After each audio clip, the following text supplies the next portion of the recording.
Welcome to the Exceptional Sales Leader Podcast with Darren Mitchell.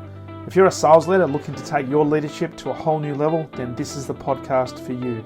We'll be exploring tips, techniques, and strategies to help you take your leadership to the exceptional level and allow you to enjoy more money, more meaning, and better sales results.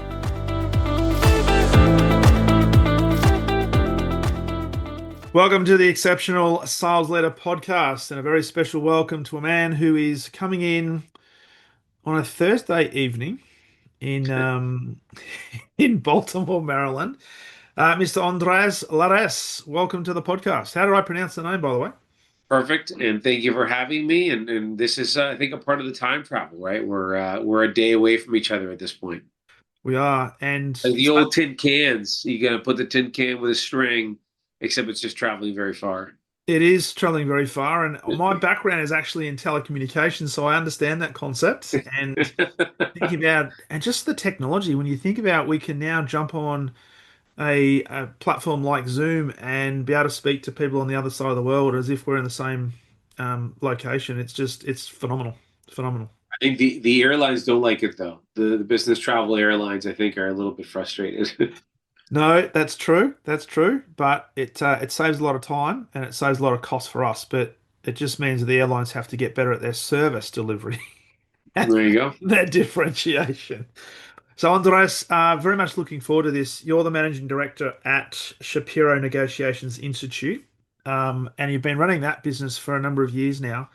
Um, Looking forward to this because we're going to talk about the powers of influence when it comes to negotiation, how it applies to sales, and love to delve into your experience in some of the organizations that you work with. So, I will ask you a number of questions around that. But where did it all start for you? What was it that led you to start the institute and focus on this area of negotiation, influence, and persuasion?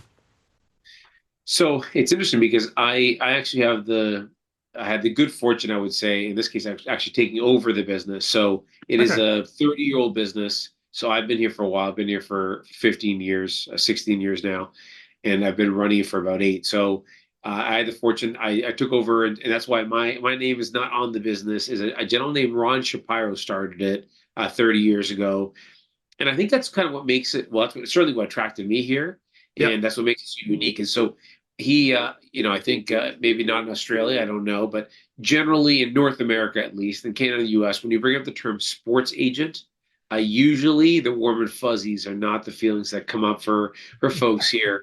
And so what made him unique is he was one of the most successful sports agents in all of sports, in particular in baseball, but across sports.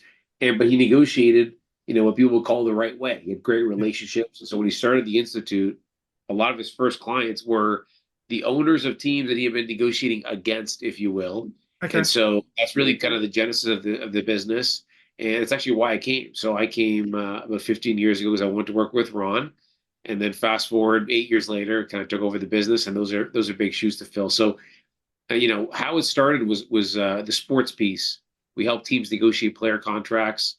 Certainly not related to sales necessarily because they're player Yep. contracts, but that's kind of what got me in. And then now I do all parts of the business, and that's really helping people negotiate, sell, and influence. Love it. And before working with Ron, were you in sales? Were you in the sports industry? What was it that prompted you to jump into this and I guess effectively become an expert in this field and not just helping sports organizations, but also working with a full gamut of companies, whether it be in sales or not in sales. So there was a little bit of sales experience, but actually most of it was in sports. So really, my bread and butter is around negotiation and is working with Yep. leaders to help them negotiate. And so that's what I'd done before. So I'd actually worked with a team in the NFL and also with a couple of agencies on the player side as well in the NFL and in Major League Baseball as well. So it was really the sports side that came. And so what was interesting is, the you realize that a lot of the same principles apply. We've written a whole bunch of articles around this where if you think of, sports is kind of a vehicle that a lot of people can, kind of relate to, whether it's depending on what part of the world, cricket or Mm. football, soccer, or baseball, basketball, whatever it may be. And really a lot of the same principles apply, in particular around negotiation and communication.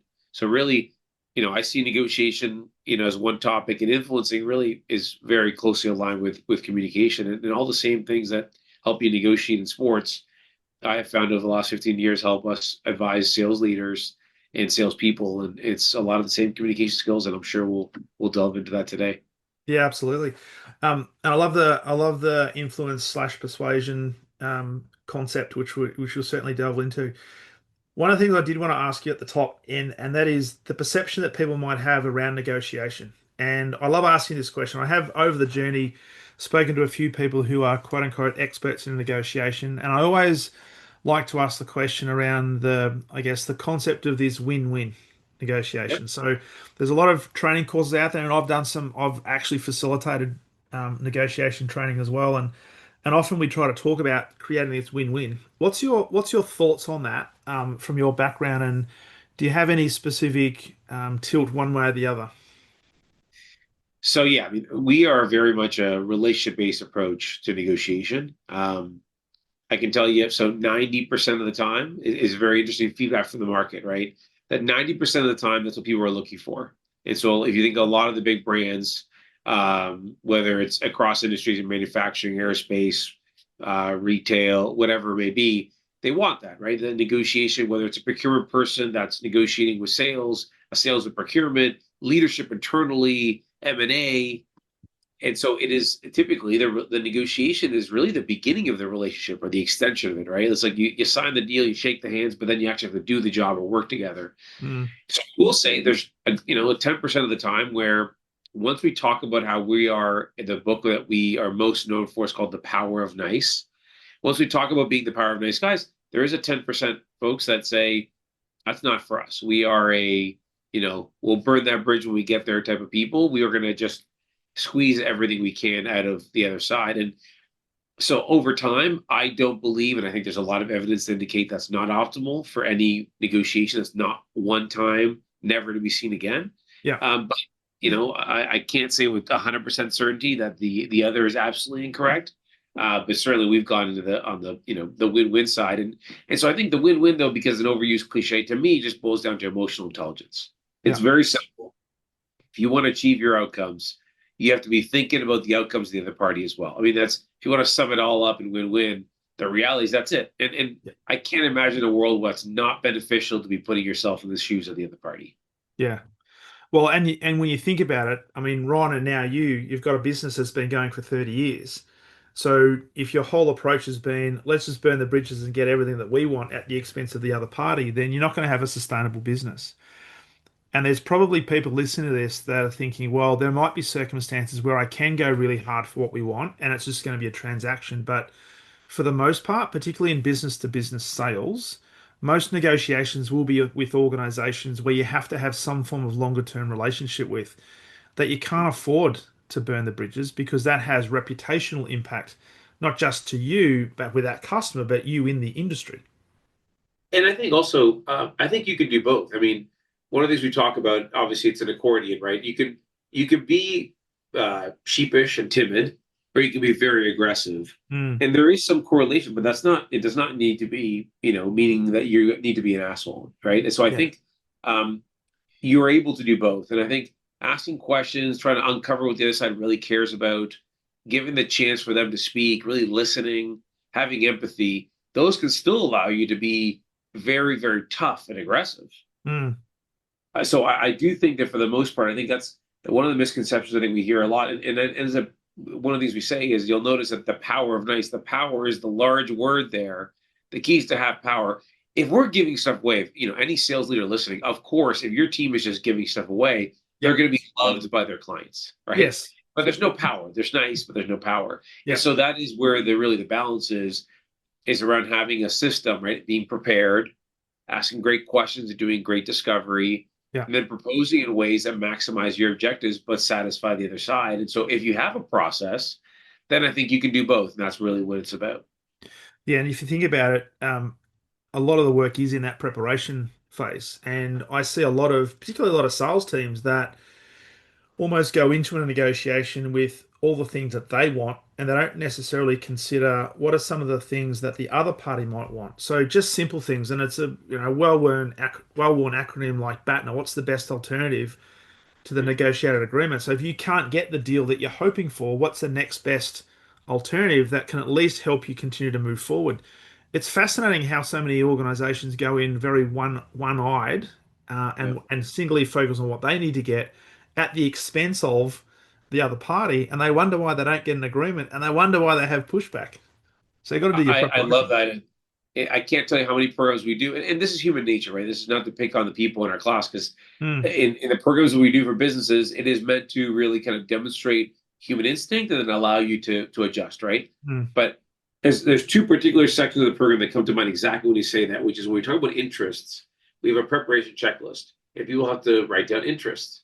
What you'll notice is people will get to that place and then write down their interest whenever we're doing a role play or they're using it for their own negotiations, actual negotiations. What you'll yeah. find is there actually is two sides. There's a left side, which has yours, and the right side, which has theirs. And what's unbelievable is how often the left side is full and the right side is completely empty. And that's it's just human nature, right? To think, okay, I want to think through now. Already, that's more than everyone does, right? Some folks will go in and they're not totally clear what their interests are, and that sounds almost ridiculous, but it's true, right? Okay, I want to negotiate the best deal possible. Mm, But what is the best deal possible, right? Like, what are the margins we need to hit? What are the revenue goals we need to hit? What else is there? Is this the beginning of a relationship? Do you want to open up opportunities for cross selling? Like, mm. it is more than just I want to get the best deal possible. So first of all, yes, you really do need to spend time on what are your interests. But exactly to your point. And then the other one that happens too is listening. We have this kind of listening module. We talk about improving your listening skills, and we ask essentially the question, why is it that you think we're doing this? And 99% of the time, you are like, so we can be aware of when other people are not listening to us. And it's interesting. It's actually to improve your listening skills. And again, these are human instinct. I'm not picking on our participants, but it's incredible. Those two, when you said that, as soon as you said that, it made me think of those two words, just very much in your face when that occurs.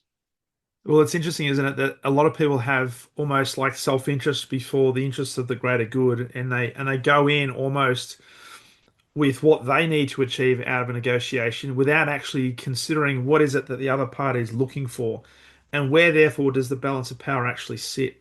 And it's the listening skills, and whether it be in a negotiation, I would even say, as human beings, a lot of us could improve the listening skills because Everyone.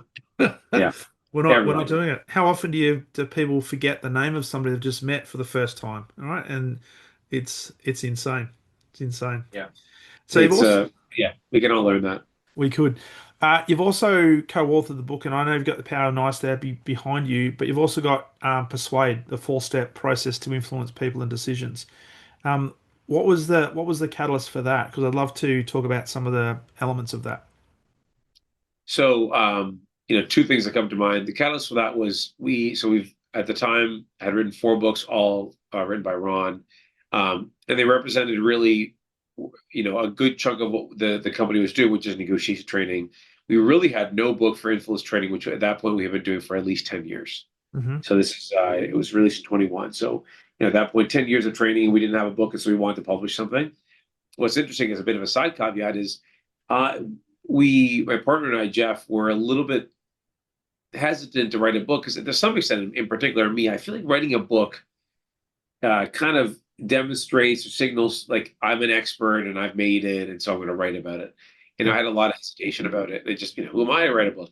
And what's interesting is we had an agent, and so talk about using the things that we practice, right? So we had a couple of publishing companies interested, and I'm not a book publishing expert. So when people ask, is an agent worthwhile to hire when you're buying a property, real estate, or when you're an athlete? And I've always said that a very good agent at whatever they do is worth whatever they get paid in many multiples over. Yeah. And I think it happened here. Not only did they get multiple other offers on the table from a publishing company or publishing companies, I should say, but the other thing is he was able to communicate to me. He's like, look, at this point, for 10 years, every day, all day, you're either researching, training, or advising people on negotiation and influencing. What you're doing is you're putting that all into something that someone can read or 4 to 6 hours and all the mistakes and all the successes and just kind of, save them all that time. That's really what you're doing. Yeah. It's what got us going. And then ultimately that 1 year process ended up being the opposite. I mean, for example, and we have two co-authors, but I mean, I probably read 65, 70 books over the course of a year fully, because every time we would write about something, we want to deep dive into something else. and you just wanted to make sure you got it right and really understood it. And this is after 10 years of doing it. So it was actually a very humbling experience. So to answer your question, one, it was simply because we didn't have anything on influence training, but the experience was incredible. I mean, I think I would recommend it to anyone just because it is humbling. And it reminds you the more you study something, the more you realize how little you know. It's just this big abyss of information you need to learn. It's funny you say that. I'm a big being in the leadership space. I've followed John Maxwell for many years, and I think he's in his late 70s, and I think he's up to his like 93rd or 94th book that he's written on leadership, and he's often quoting and saying, you know what, I every time I sit down with somebody, and he still runs a monthly lunch with somebody where he can sit down and just sit at the feet of somebody and ask some questions about leadership. He's saying even he says every time I write about leadership, every time I learn something new, I just realize how much I don't know. And this Yeah. guy's, I guess, the most well-renowned leadership guru, if you like, in the world. So it's a really interesting point. And I think those are my guess is there's a correlation there that I don't think you can get to that level without having some of that. Because I think that's the humility that means that, 50 years later, he's still learning. Because I Yes. think the moment that turns off, that there's a lack of authenticity to those meetings and those interviews if, he's kind of made, if he thinks he's made, okay, now I know Yes. it all. Right. And so I think the authenticity comes from like, I know all of this, but I still want to learn more. And I think that's Yeah. that's really, part of the secret sauce for him, I think. And when you look at what you're doing, because you've been doing training and written now co-authored a number of books and stuff, is that the approach you take? Because I'm sure you'll have trainings where you've got big shots, inverted commas, that are coming in and say, "Mate, I've been negotiating for many years, and there's probably nothing you can teach me." How do you approach that from a position of an expert? Because obviously, with the work that you are doing, you've been considered and are considered to be an expert in your space, but what's your position on that? And particularly from a position of authority, but how you can use that level of humility to influence ethically. It's a great question. So that's almost like kind of teaching pedagogy and frameworks uh, to follow because I think one of the things that we do. So our teaching style is a fun. So I do some of the trainings, but generally we have a team globally because Yeah. we train in 7 languages, so we're global. And I certainly don't speak 7 languages. It's probably two and a half. So you don't want me training in Chinese, but um, I think there's a style that everyone has, which is first of all kind of the bio of the facilitators. They've kind of carried the bag before, right? They've done it. So, and not every scenario is sales, but they've negotiated very significant negotiations. Probably half the team because we train a lot of sales teams Yeah. have sold and been sales leaders before, and then they also have an educational, I would say, DNA. And then the style is one that is it's a fun. I mean, I say that very carefully because it's a big investment in time and money to do our trainings. But so what's interesting is we use it to our advantage and really double down on that when we're doing training sessions. When we're training 20 people, and this will typically only happen if it happens at all. It's very early on. The leaders will go through the training first. There might be 7 or 8 of them sitting in the back that are like, I've already been through 15 of these. I've got nothing to learn here. I know it all. And what I love about ours is number one, we take a fun approach. So that kind of diffuses it a little bit. But number two, which is my favorite, is our simulations. We can turn them up and down, but they're challenging and you will screw up. Yeah. I mean, when we run one for 20 people, it's very unlikely. I've never seen it ever, even with the most senior people, that they're just going to coast through 2 days of training and get everything right. They will make a lot of mistakes and they will look Yeah. silly. Yeah. And what you'll see is at the beginning of the training when they look silly and feel silly, and even though we're doing it fun so that they're not worried about that, they don't like us. Even if for a little bit, they're, kind of like, oh, and they start making excuses. But what you see by the end, I've never had a single person by the end in a training I've done or that we've sat in that they haven't already converted to this was worth my time. Now, Yeah. sometimes it's the most, again, of the absolute most skeptical person is they won't tell you it's the greatest thing in the world, but it was worth my time, which I will take based on where they were at the beginning. But and I think, and you start to think about it, that's really we say this to sales organizations: we are selling you what we believe to be and have evidence to indicate is a better way to do it. Mm. That's number one. But number two is everyone's typically in the room. You have sales experience. You're not starting from scratch. We're not teaching you. how to tie your shoes here. You all know how to do it. You have lots of good experience, lots of good habits. Yeah. At the end of the day, we're trying to make, can you do one, two, three things better? And Yeah. of course, if you train, 500 people in a sales organization, that'll pay itself X, 20X. Yeah. But that's the other thing too, is we're not telling you how to sell. We're fine tuning things so you can be a little bit more effective. And at the end of the day, I think these strategies are the same that any salesperson would use, right? Mm. It's I think there's a level of empathy, understanding, meeting them where they are. The way you communicate is important. Giving them time to warm up, right? You would never go sell someone without building a relationship, putting in the time and effort. And the Yeah. same thing here. 2 days we have to build up to a place where they trust us and they feel like it's worth spending time with us. Really. Yeah.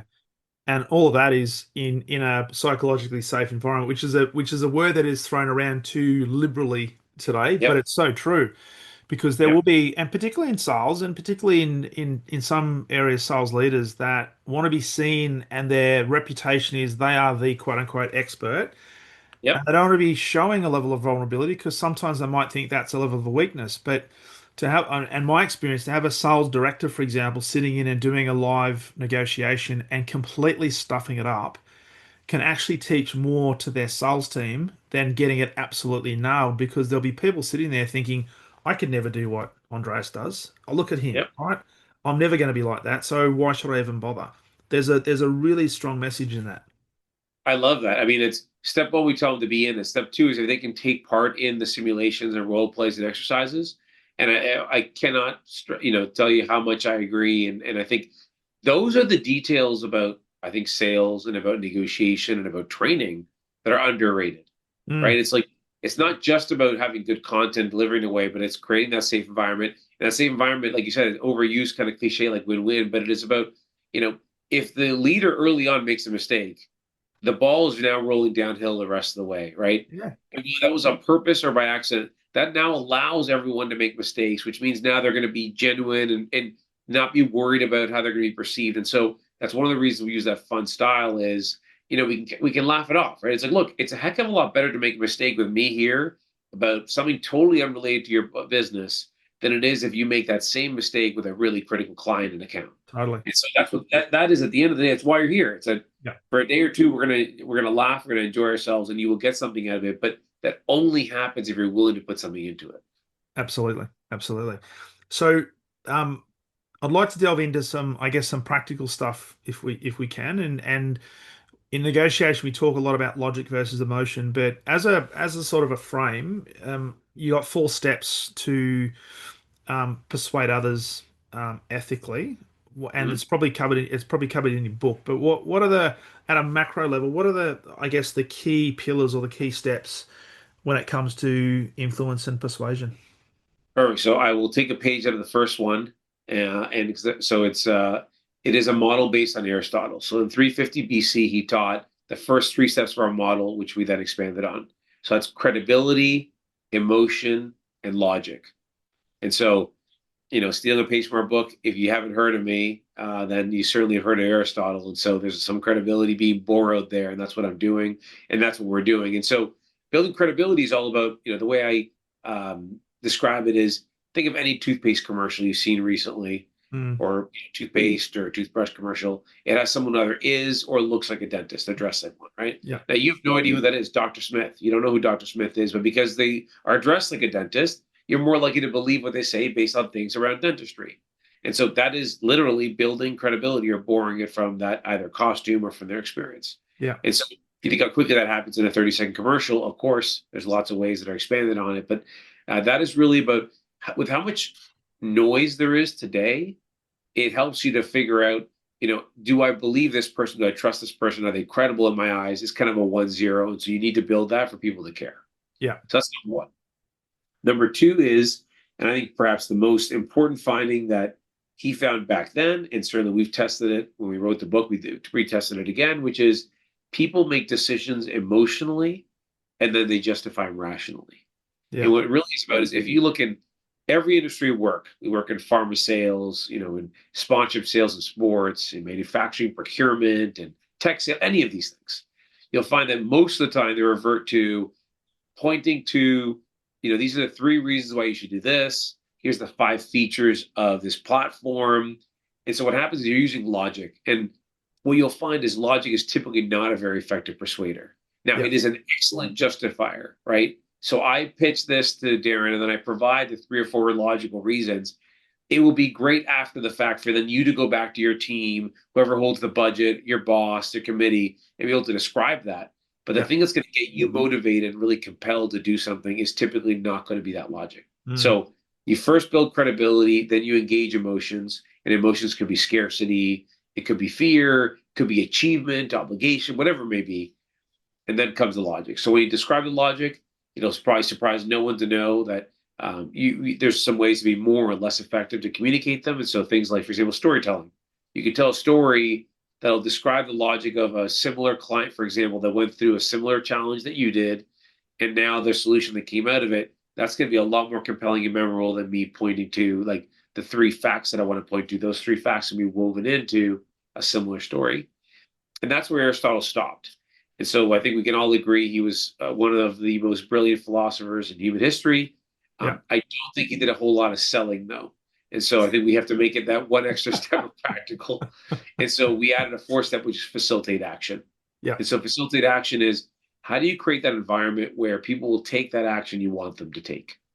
Right. And so that is kind of taking it from that conversation where you build credibility, engage emotion, you demonstrate logic, and then Darren says, "Oh yeah, I like that idea," but then 3 weeks later, I check in with Darren, nothing's happened, and Mm. that's not because Darren didn't actually like the idea. That's because Darren went back to normal life, and he's got 22 working priorities, and they're his priorities, and they take priority over my priorities, and Yeah. so how do you kind of get that to the forefront and actually create that action that you want? So, a question on that one, given that Aristotle created ethos, then pathos, then logos, have you got Yep. a an os word for facilitate action? We don't. We talk about the triangle we have with those three, and then we skip the the Latin and the os word. Although we should look up action to see if we can come up with one. I had never thought of that. I don't know, is it actos or something? I mean, I think if we said that, we could probably get away for a little while. That's really interesting. And it makes a lot of sense because I mean I see it a lot in the trainings and facilitation I do, irrespective of what sort of training I'm doing. You've got to create obviously the credibility first. You've got to invoke an emotion so they're actively involved in, I guess, their own development and how it's going to improve the way they're developing their skill set. But then back it up with that logic. But the facilitation of the action part is always challenging because I see that, and you might see this in the 2 day programs that you guys run, that you can get involved in this, and for the 2 days, you've got, for most part, people's undivided attention. But then you've got all the competing forces when they leave that environment, that it's Yep. back to business as usual. Particularly if people haven't been in the same environment for those 2 days, you go back to the business and your boss is chewing your butt because you need to get this sale done by this date, or somebody else Yep. is saying, "Well, what's going on?" Are there any tips that you give people in terms of being able to leave with something that's actionable that can help facilitate that action a little bit smoother? For sure. And I love that question because it is, the irony is we are using exactly what we're teaching in the program. So, Mm. two ways that come to mind, and not that these are necessarily the most impactful, they are impactful, but they are so easy and such little effort required, which is what I love about these things. So, one is in the program, typically people will kind of bring with them a live negotiation or influence situation that they're facing. And so what happens is throughout the modules when we're working on things, they are we may do a role play simulation exercise, which has potentially nothing to do with their world, but then we're going in and continue to fill in kind of the plan for their actual situation they're going to be facing. Mm. And so that's number one, so that when they finish, they will have like a one sheet with them they're going to put into practice the next day, the next week, whatever it may be. So that's number one. And then the other, again, so simple, very little effort for this one, but incredibly actually impactful is that we do a survey after every single program we run, Hmm. and we do that for lots of reasons to kind of report to the clients what the response was. We also do it because then we can kind of keep track and come up with constantly new ideas. Like we update our content, exercise, everything based on all the feedback we get. But the third is actually kind of a sneaky that people don't realize is really, really powerful. Is that the first question we ask them is, "What are you going to do differently as a result of the program?" And they have to write it down. Yeah. And the mere act of them writing down what are they going to do differently makes them a heck of a lot more likely to do that thing differently. Now, we also have an option to be able to share that with people. And that then kind of multiplies it even more. Not only have you Mm, said it out loud, but you shared it with someone, they hold you accountable, and then you do it. And so the reason I like those is, to me, that's choice architecture, in the sense that, like, to tell people they have to prepare more, it's like telling a basketball player you have to shoot 1,000 more shots a day, yes. 100 more shots a day. Well, yes, that is how you become a good basketball player, but you start to wonder, well, do I have time to shoot 1,000? Okay, maybe I can only do 20 shots a day. Yeah. This is like, literally takes 5 minutes. We're doing an evaluation anyways, just by merely asking people, what do you do differently? It sticks more. They say it out loud. They feel more accountable to themselves, and are more likely to do it. And so I think, to me, when we're talking about sales, negotiation, influencing, we're always talking about what's the choice architecture, what's the setup that you can have. So the default is what you want to occur Mm, rather than what you not want to occur, right? And the example that I love to give is donors. Like, yeah. don't organ donors in states where the default is you're a donor unless you opt out will not surprise anyone to know that those are a heck of a lot higher than we have to opt in to become an organ donor. Yeah. And so, that's kind of a gruesome example, but I think it paints the picture. Well, it does, and I love the fact that it's something that is actionable in the immediate term, because there are some that think, well, I've learned some great information over a 2-day program, and then the expectation, almost, if it's not explicit, is I've now got to go implement everything. And so Yeah, they think, shit, I've learned some good stuff over 2 days, but now I don't have Andres there as a facilitator. I don't have the person that's run the program there looking over my shoulder and help me. I'm now on my own. I've got a workbook. I've got some ideas. I've got some templates. That's why I love the fact that, hey, what's one thing you can do? One thing, right? And that one thing can start to develop that competency level that quickly, if you do it well and refer back to the content, can turn into unconscious competence.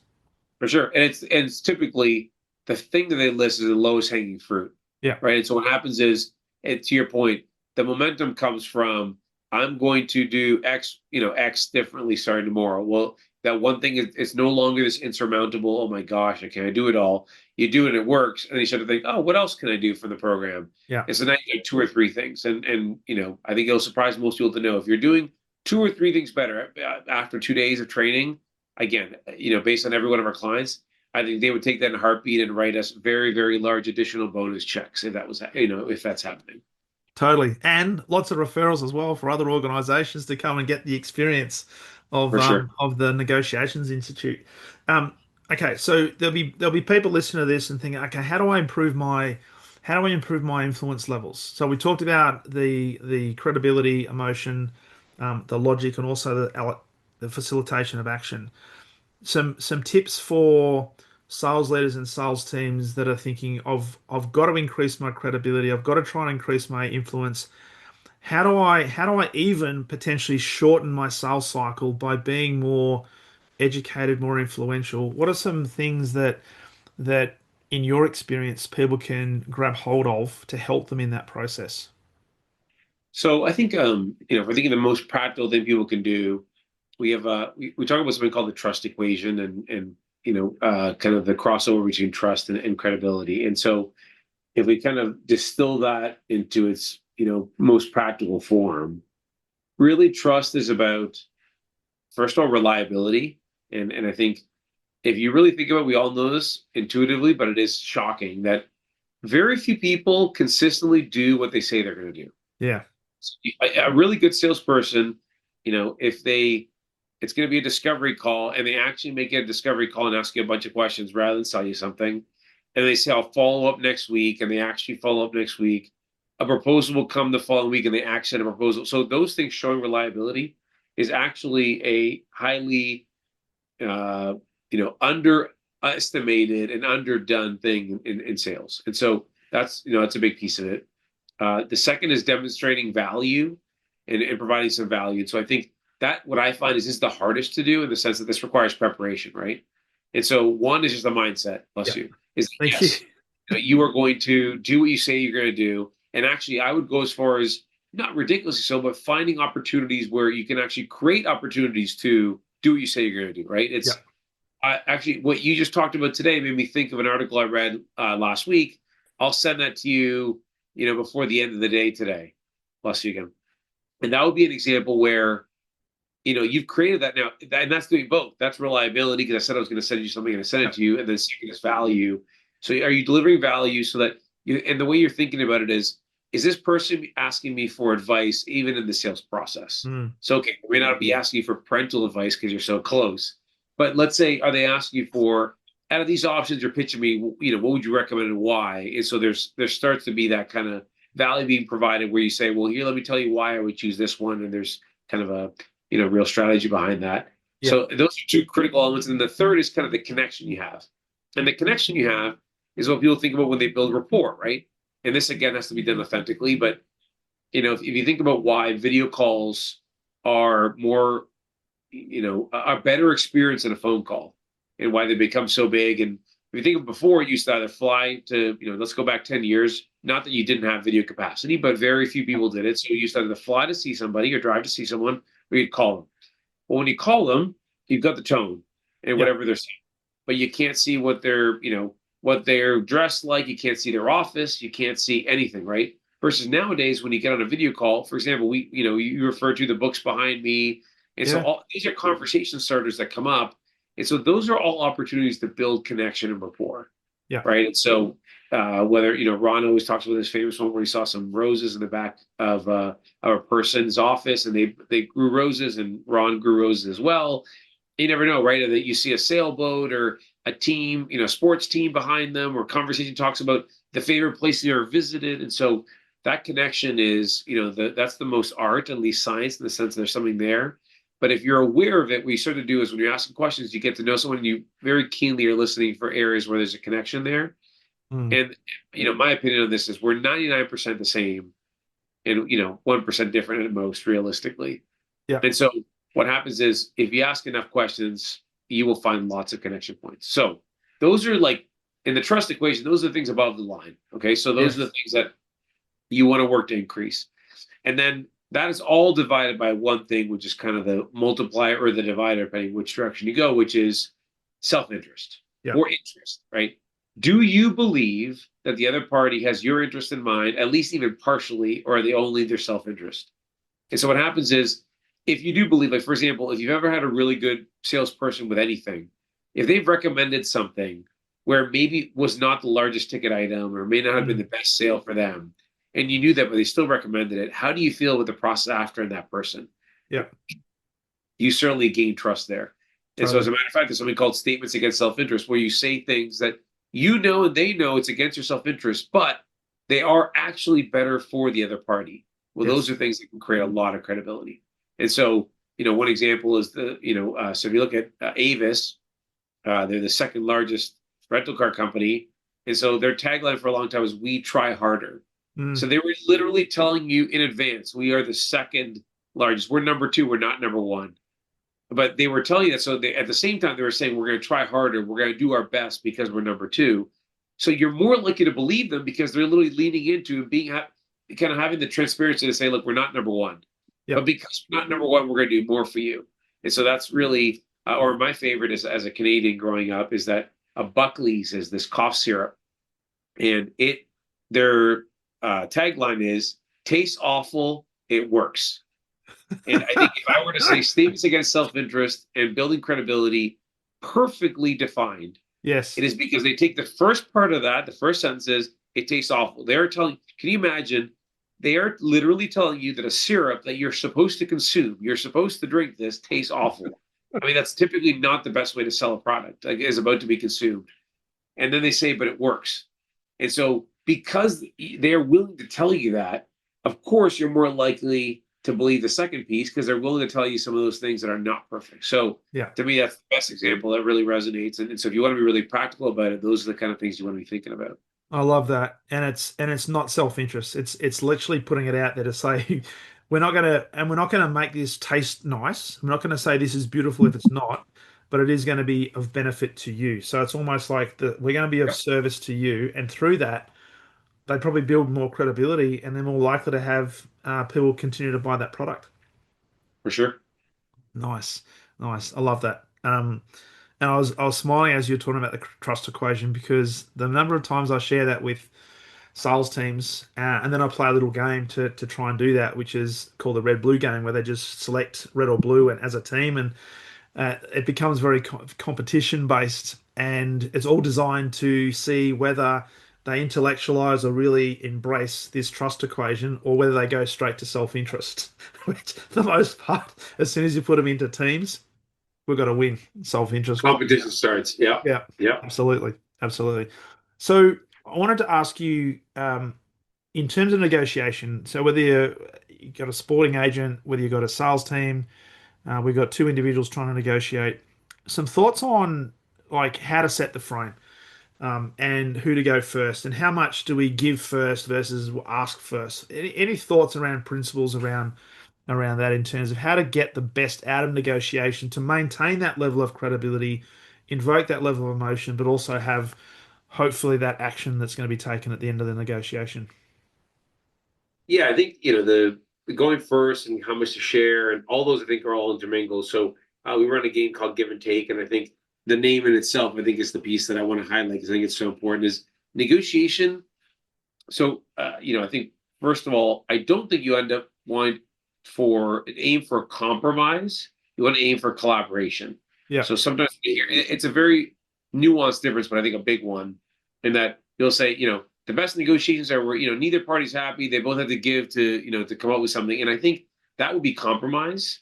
And of course, Mm, there's some situations where that is the case.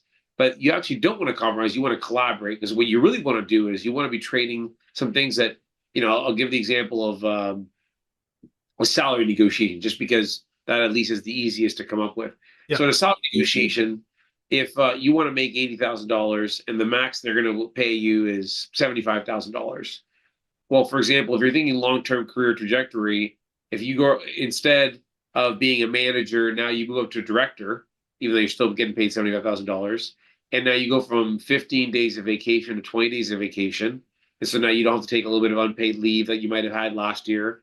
Mm, And if you also have them give you a $2,000 budget for a new computer you want to buy, well, have you, maybe that's now a $5,000 spread, the $2,000 budget, that's $3,000 spread. Are you getting at least $3,000 of value from the other two things they gave you?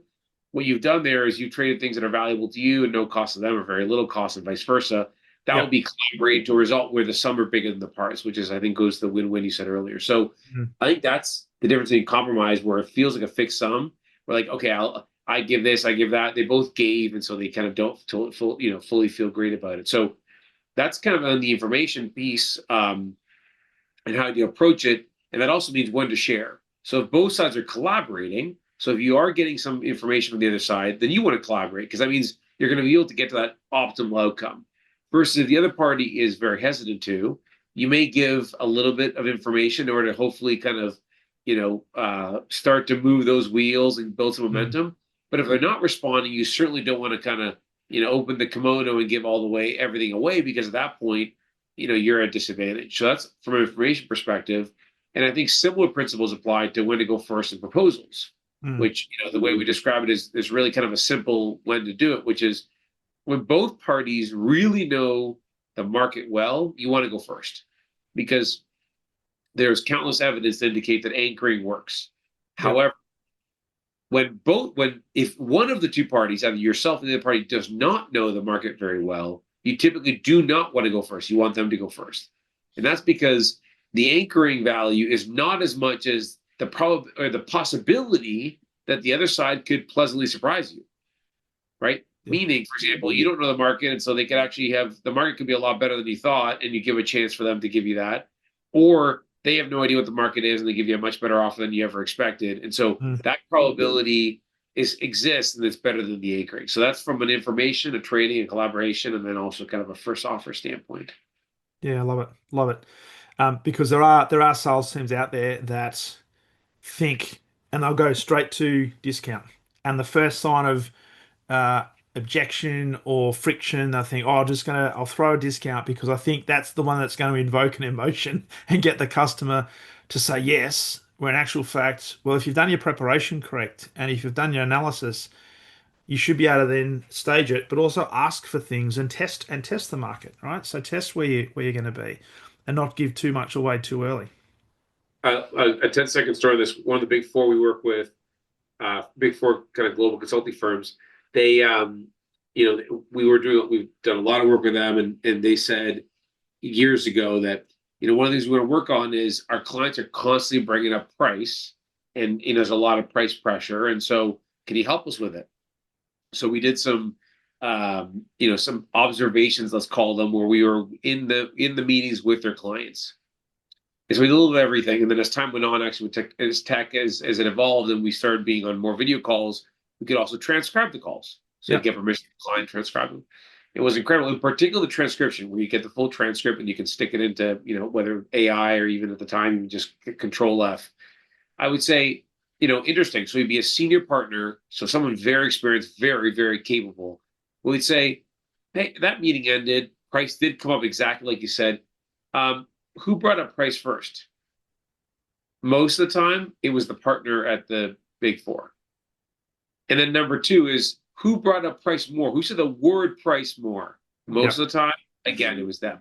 So what happens is you're kind of, you are programmed because, of Mm, course, if I'm a good negotiator or I'm a procurement expert, I'm going mm. to push on price because I want a better deal. You're programmed that way, and so you almost are you're flinching before there's even a reason to flinch. And so I think, like, to me, that's always stuck because then it was just objective. Like the Yes. power that had when they saw the transcript, they could not believe that they were the first one to bring it up. And they would bring it up 7, 8, 9 times in a 45-minute call, and the other side would bring it up twice. And so I think, to me, that's always stuck where and that is indicative, I think, of a lot of salespeople and a lot of conversations. And so that's natural, but then you got to figure out how can I get away from that? And you got to give them other tools. Mm. When they say, when there's pushback, or even if the pushback is specifically price, then where else can you go? And if you don't Mm. give them somewhere else to go, then they're going to just discount. Absolutely. There's only one winner in the price conversation, and it's you can only go so low. It's a race to the bottom.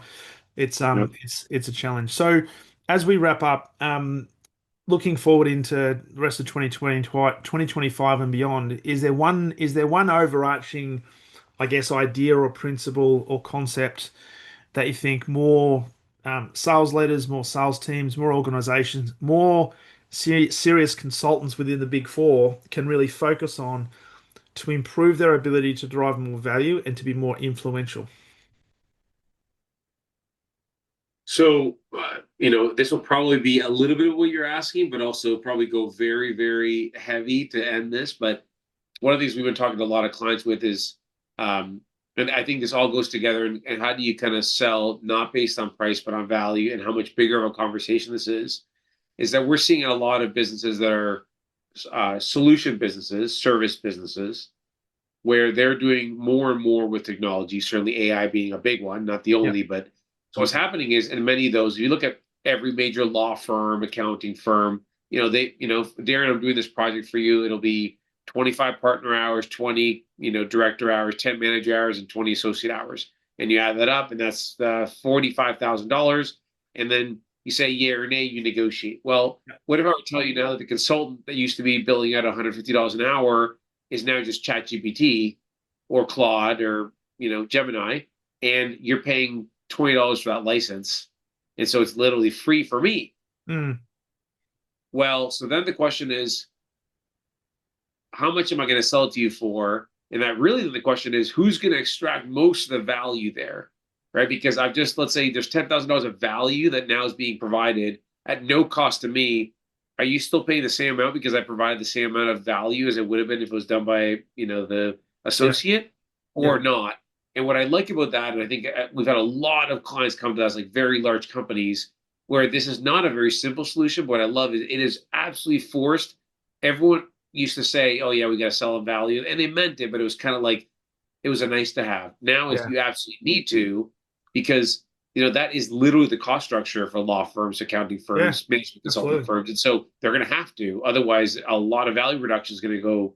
It's going to go out the window. It's going to be passed on to clients. Yeah. So I think that concept to me is up there because it covers AI technology and then how to kind of extract value. And I think when you bring value to the table that allows you to extract more, that's what win-win is about, right? I'm delivering more than I Mm. said it, so I'm worth more.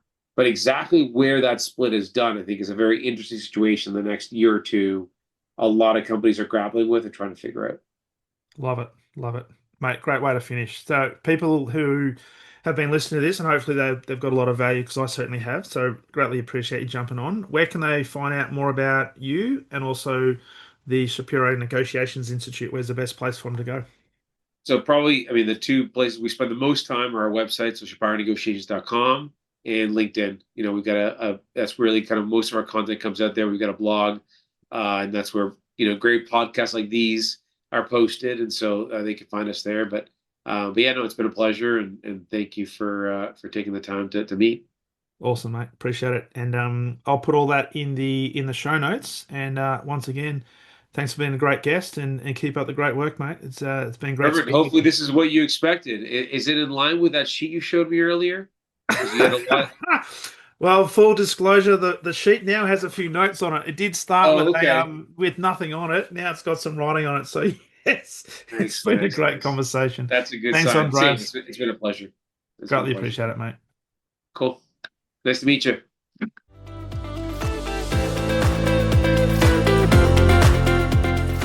Thank you for listening to the Exceptional Sales Leader podcast. I trust the information in this episode has been helpful in your journey towards becoming exceptional. And remember, please take the time to rate the show, subscribe to the show so other people can find it. But also, if I can help you, jump on my calendar, go to leadwithdarren.com and let's have a conversation about how I can help you along your journey to being exceptional.